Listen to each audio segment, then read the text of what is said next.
اگر میخواین که افغانستان ما تبدیل به فاغانستان نشه، تبدیل به گلستان بشه، پس باید دختران هم به مکتب برن.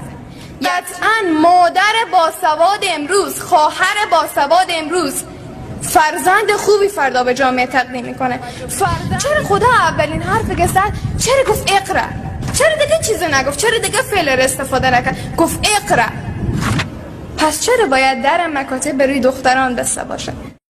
به نمایندگی از تمام دختران حریوا زمینه، دختران خواجه انصار، دختران فخر رازی، دختران واعظ کاشفی، امروز به نمایندگی از اونا میخوایم پیامی که در دل همگی ما هست برای شما عرض بکنم. همگی ما میفهمیم که شهر هرات شهر علم و فرهنگه، شهر انصاریه، شهری که هزاران دانشمند از همین جی بیرون شد، شهر مولانا جامیه.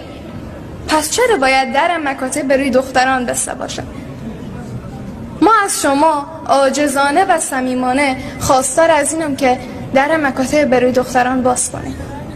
زنان و دختران همیشه نیمی از پیکر جامعه بودن و اگر این قشر از جامعه نباشن پس نیمی از جامعه هم ناقصه. قطعا مادر باسواد امروز، خواهر باسواد